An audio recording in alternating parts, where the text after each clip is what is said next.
Salut à tous et bienvenue pour un nouvel épisode de la Bold Academy. Moi c'est Joshua, CEO de Start to Scale, structure que j'ai cofondée et qui accompagne des startups dans la recherche de financement non dilutif. Aujourd'hui, je vais vous présenter la méthode que mon équipe applique pour permettre d'optimiser l'amorçage financier d'un projet startup grâce à la stratégie de financement. L'objectif de cette vidéo est donc clair, il est de vous expliquer comment, à partir d'un apport limité, vous pourrez réussir à atteindre les 100 000 € de financement et ce, avant même d'avoir fait 1 € de chiffre d'affaires. Dit comme ça, on pourrait penser que ça a une promesse difficilement tenable. Il est évident que les informations que je vais vous partager aujourd'hui doivent être adaptées à la réalité de votre situation. Chaque projet est différent, ne perdez donc pas de temps à comparer vos financements à ceux obtenus par d'autres. Il est essentiel de réfléchir à votre recherche de financement en fonction de votre besoin. Il est en effet contre-productif de s'endetter pour un montant bien supérieur à vos besoins. À quoi bon payer des intérêts sur de l'argent qui dort sur un compte en banque? Alors si vous êtes prêts, on est parti.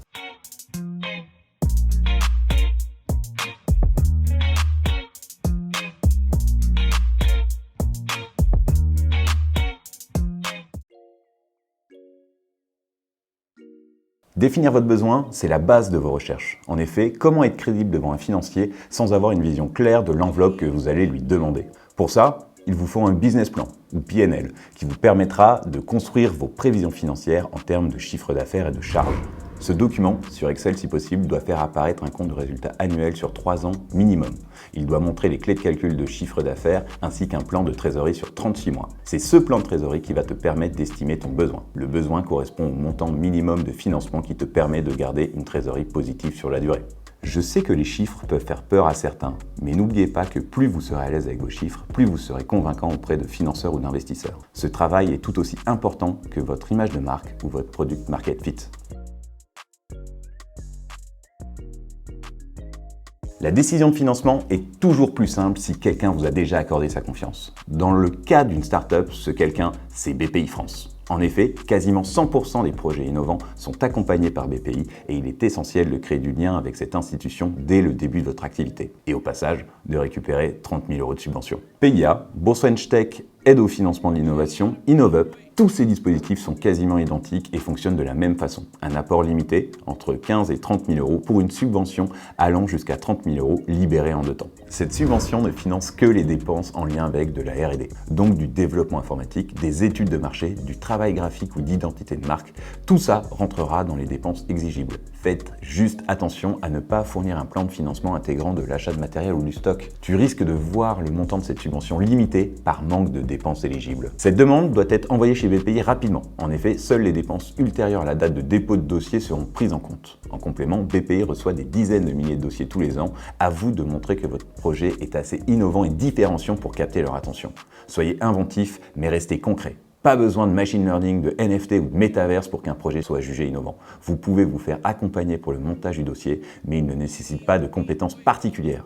Donc avec un peu d'huile de coude, vous devriez pouvoir le créer sans avoir besoin de recourir à une aide externe. Une fois cette subvention obtenue, vous êtes prêt à compléter votre tour de financement en allant parler aux banques. L'emprunt est toujours une étape symbolique forte pour un entrepreneur. Les banques n'ont jamais eu très bonne réputation quant à leur capacité à financer facilement la création d'entreprise. Donc clairement, pour une startup qui prévoit des pertes pour les 3 prochaines années, ça semble mission impossible. Pourtant, cela n'a rien d'exceptionnel. Il faut juste savoir quoi, combien et comment le leur demander. Il est évident qu'un projet n'ayant pas prévu d'atteindre la rentabilité sur ses premiers exercices risque d'avoir besoin de lever des fonds auprès de business angels ou d'un fonds d'investissement. Mais pour y parvenir, il va falloir réussir à montrer des éléments concrets quant à l'avancée de votre projet. Et c'est exactement ce que vous allez pouvoir faire financer par une banque. Choisir la banque à solliciter pour cette demande de financement répond à une constante, la confiance que le financeur aura en toi. Donc 2 solutions. Soit tu sollicites ta banque historique, surtout si tu as une bonne relation avec ton chargé d'affaires, soit tu te rapproches de banques qui ont un pôle dédié à l'innovation. Évite de solliciter une banque de quartier à côté de ton bureau, il y a de grandes chances que tu y perdes ton temps. Une fois le bon interlocuteur trouvé, il va maintenant falloir lui demander le bon montant. La règle est simple et assez constante dans toutes les banques. Sans chiffre d'affaires, vous pouvez demander jusqu'à 50 000 €. Avec du chiffre d'affaires, vous pourrez monter jusqu'à 100 000 €. Il est essentiel de garder ce montant limité à 100 000 € car en création, les banquiers n'ont que très rarement de délégation pour plus. Et votre objectif, c'est justement que ce dossier soit accordé par quelqu'un que vous avez rencontré et qui a confiance en votre projet. Ton banquier n'est pas un spécialiste. Inutile de le noyer sous les éléments techniques, les études de marché et le jargon startup. La banque n'a besoin que d'une certitude, celle que tu vas rembourser ton emprunt. Concentre ton argumentaire sur l'atteinte rapide de la rentabilité. Contrairement à un investisseur, le banquier préférera un projet à la croissance plus lente, mais qui atteint plus rapidement la rentabilité, car c'est synonyme pour lui de capacité de remboursement. En parallèle de cette demande de financement bancaire, il est intéressant de penser aux possibilités de financement complémentaires. J'ai évoqué tout à l'heure un apport minimal de 15 à 30 000 euros pour pouvoir aller parler à la BPI, et il n'est pas toujours facile de réunir cette somme pour se lancer.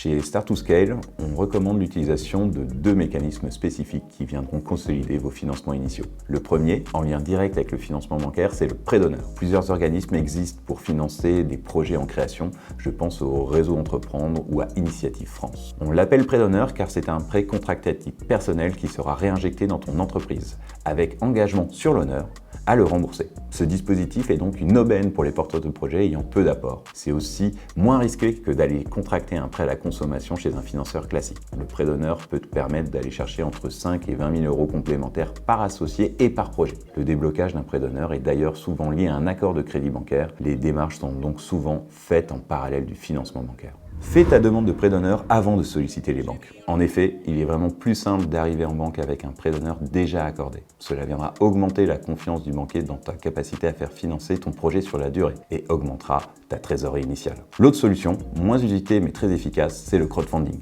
En effet, quoi de mieux pour sécuriser votre projet que de demander à vos futurs clients de vous aider à financer votre lancement? Pour vous, c'est de la trésorerie, de la légitimité et un plan com pas cher. Pour les financiers, un moyen simple et fiable de voir que votre projet a de réelles chances de rencontrer sa clientèle. Et là, pas de timing particulier à respecter, voyez ça comme la cerise sur le gâteau. Ne sois pas trop ambitieux en termes d'objectifs de campagne de crowdfunding. Il sera toujours plus efficace d'avoir une campagne qui atteint les 200 ou les 300% d'objectifs. Cela sera aussi un argument de poids pour tes négociations avec les banques ou tes futurs investisseurs.